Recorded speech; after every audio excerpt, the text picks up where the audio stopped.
We need to wake up fast. And more importantly, we need to grow up fast, okay? We need some courage here. We need people to open their eyes, open their minds, and not concede and freeze to fear. It can be frightening, what we're talking about here, but I tell you, it's more frightening when the knock comes on the door than if we start to get involved now. And we can start to make it much more difficult for that knock on the door to happen. Come on. We don't have forever anymore. This is not a projection. This is now. When I hear the focus on the positive people, I almost lose the will to live. What is more positive, for goodness sake, than getting involved to prevent our own enslavement? What is more empowering than to get involved to empower ourselves to prevent our own enslavement? I hear this, I hear this stuff, we must focus on the positive. Okay, so what are you going to do? Well, I'm going to focus on the positive. What does that mean? Is it positive to sit there in a cross-legged position, doing nothing, saying it'll all go away, and waiting for the knock to come on the door saying, I've got your vaccine, it's your turn? Oh, and by the way, I've got a couple of heavies here in case you refuse. Is that focusing on the positive? You know what I'd say to those people? Grow up.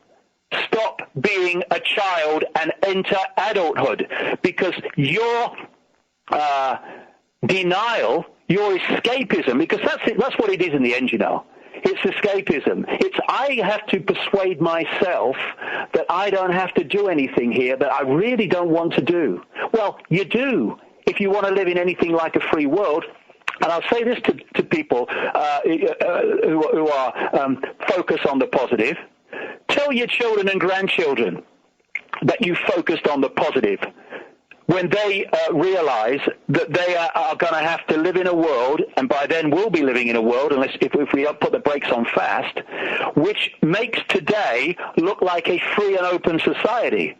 Because we've not reached the point of it yet.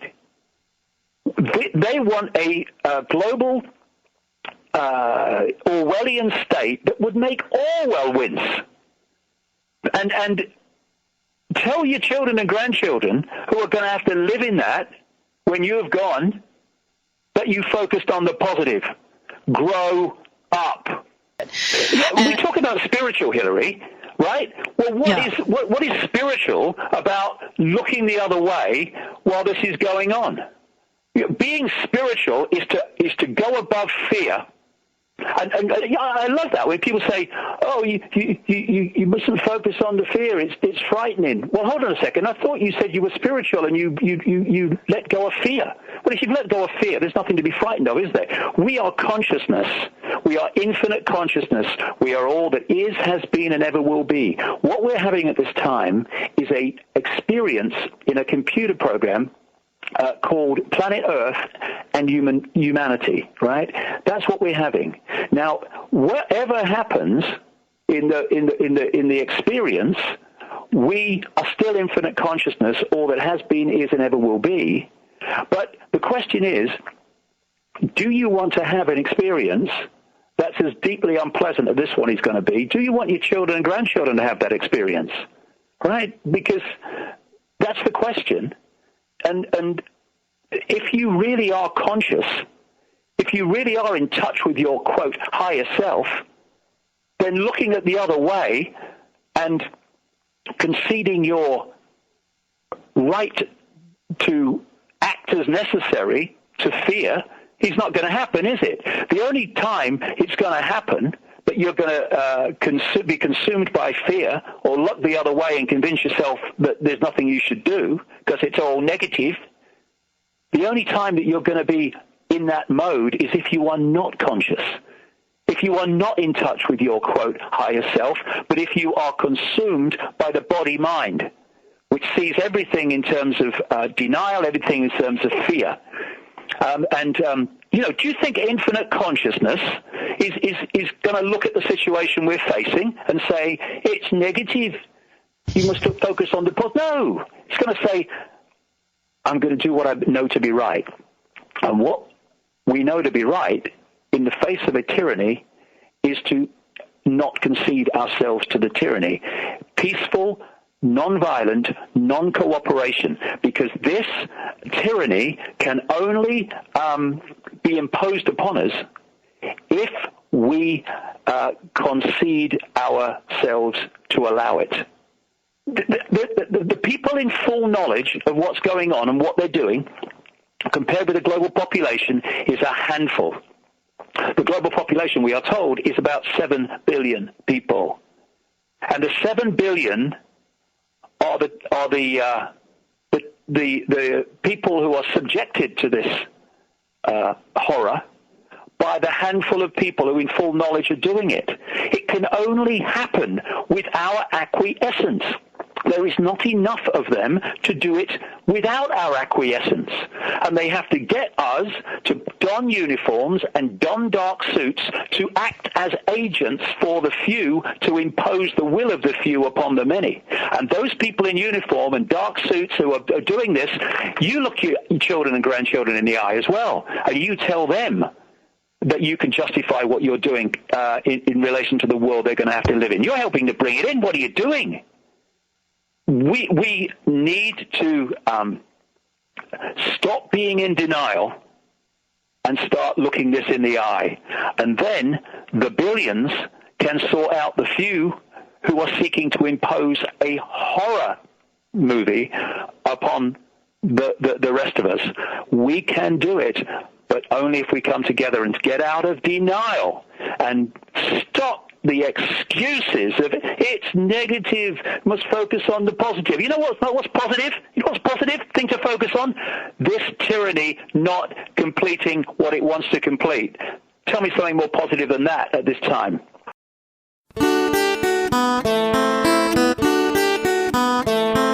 Sorry if I tell it like it is. Sorry if I frighten you with this.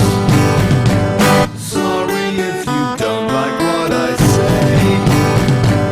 Run and hide, the truth won't go away. Now watch all your soap operas and live in denial. Pretend that I'm crazy, make fun all the while. The saddest thing is that it's all fucking true. When they're done killing us, then they'll start killing you. Sorry if the banks have made you slaves. Sorry if I go on night and day. Sorry if the Spartan screws your mind. The fluoride in the water isn't kind. Now watch all your soap operas and live in denial. Pretend that I'm crazy, make fun all the while. The saddest thing is that it's all fucking true.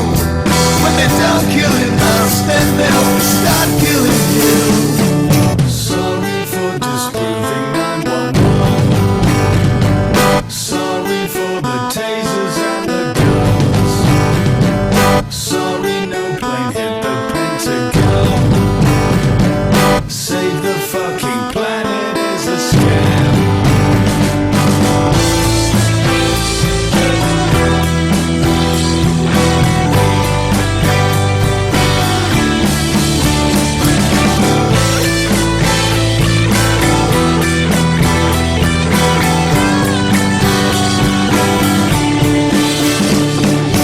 Sorry GM foods will make you ill.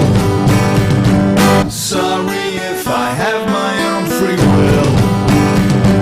Sorry if I dare to ask you why. Sorry if peace is my battle cry. Now watch all your soap operas and live in denial. Pretend that I'm crazy, make fun all the while. The saddest thing is that it's all fucking true. When they're done killing us, then they'll start killing you. Sorry for my swearing, but I Local resident Tara Riley says she felt the full force of the law when she was stopped yesterday whilst out jogging. to be honest, the sort of questioning was very abrupt, very aggressive. What are you doing? Which I explained, I'm out jogging. Why? This was the thing. Why are you out jogging? Because I want some exercise. Why are you doing that? And I had to say, well, because I want to lose weight, which was a bit embarrassing, but it's true. And then basically 6 or so surrounded me.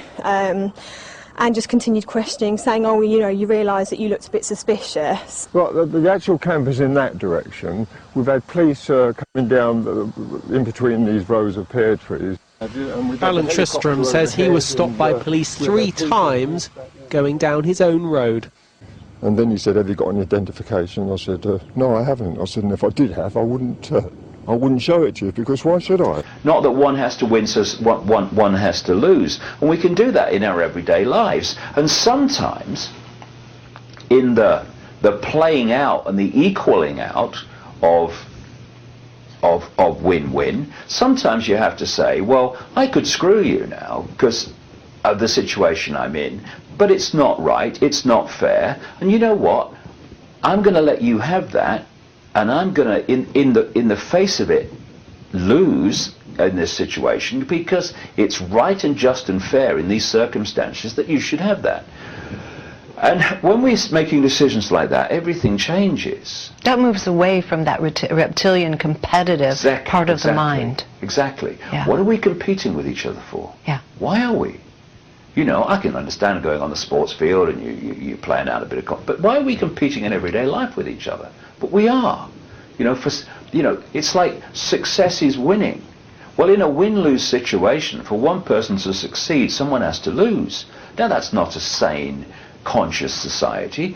Example, massive example. For the banks to gain, people have to lose their homes.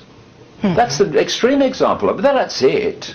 I mean, any sane society would say, look, a basic right of any sane, decent society is people have a home.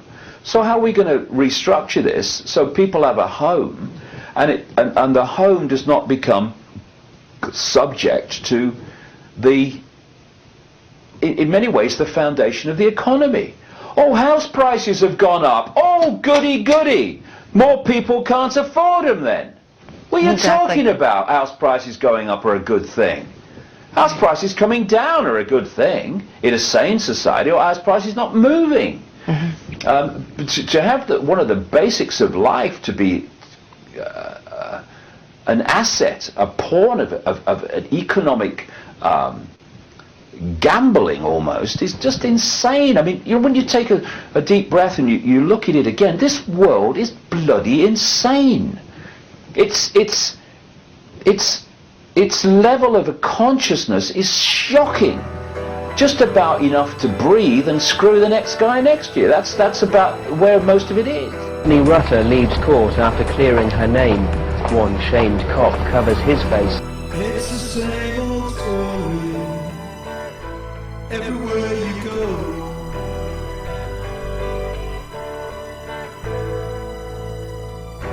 Somebody needs to know the truth. What do they know?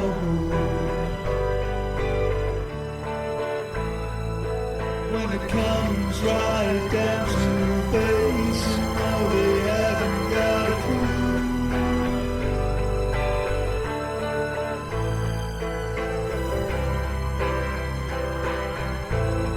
No, they haven't got a clue.